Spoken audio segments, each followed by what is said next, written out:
Welcome back. In this video, we'll actually send a message. So buyer will be able to send the message to the seller. And if you're not saying this send message button, make sure you are logged in, okay? Then only you can see the send message button.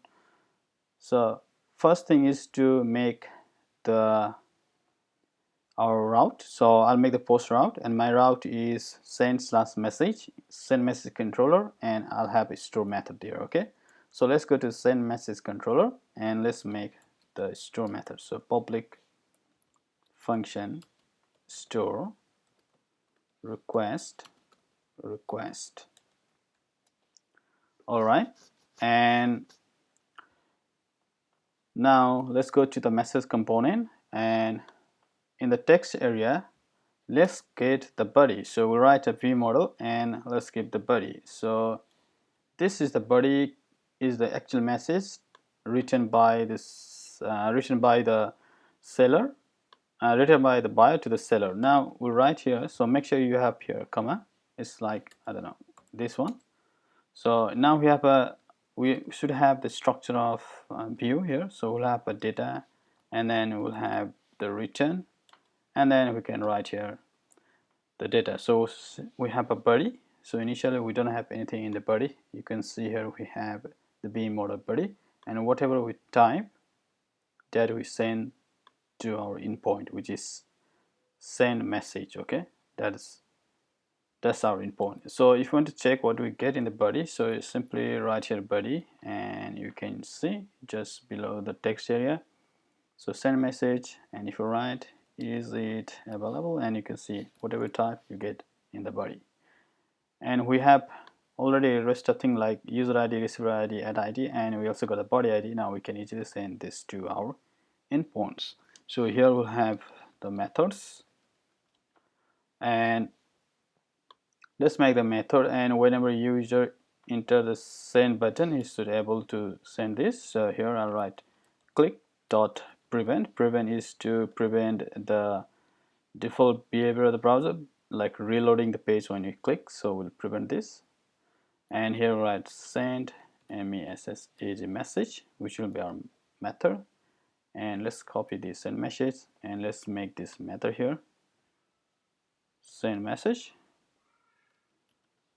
And just to check whether we are right or not, so just I'll give the alert, and I'll write okay. We should see this message whenever I click the send button, send, and okay, so everything's fine.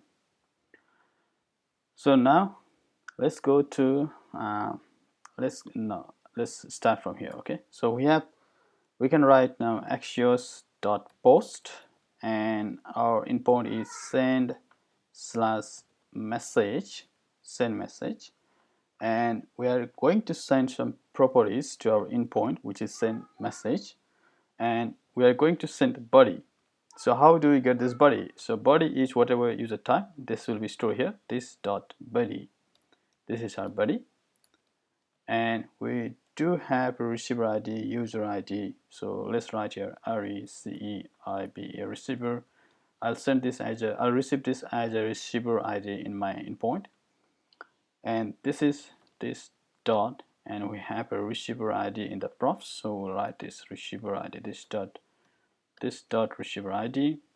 Similarly, we have a user ID, and this is this dot, and in the props we have user ID.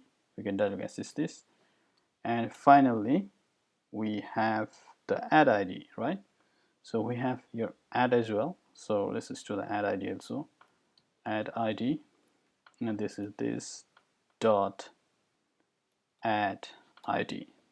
Okay, sure. So we are sending these 4 things, and now if this is success, then write it, then response, RESPONS response, and we'll first empty our text box, this dot body, whatever we have written, we have to empty this one.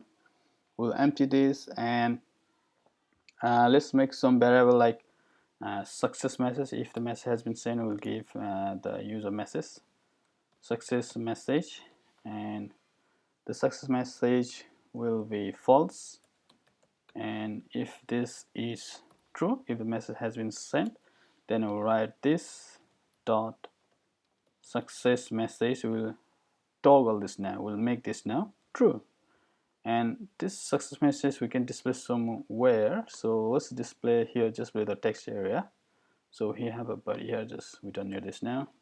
So I'll make the p tag, close the p tag, and be if success message, then we'll show the message your message has been sent.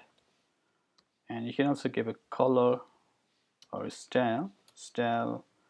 Let's keep the color as green.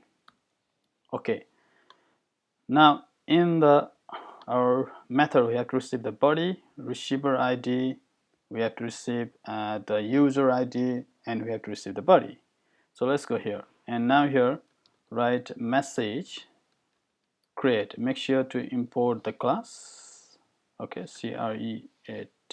So you should have the message here. So make sure this is here, use app / model / message. In my case it's already there, already imported by Visual Studio here, app / model / message. And here now we should have, so in the message table, in the message model we have the guarded, protected guarded. So now we can enter the data. So user underscore ID, we receive this as request user ID, right? User ID, because you are sending this as user ID. You can see we have user ID. And similarly, we have the receiver ID, RECEIVE, receiver underscore ID in our database table, and we receive this as request RECEIVE, receiver ID. Similarly, we have add underscore ID in our table, and this also we receive as request add ID. And finally, we have the body.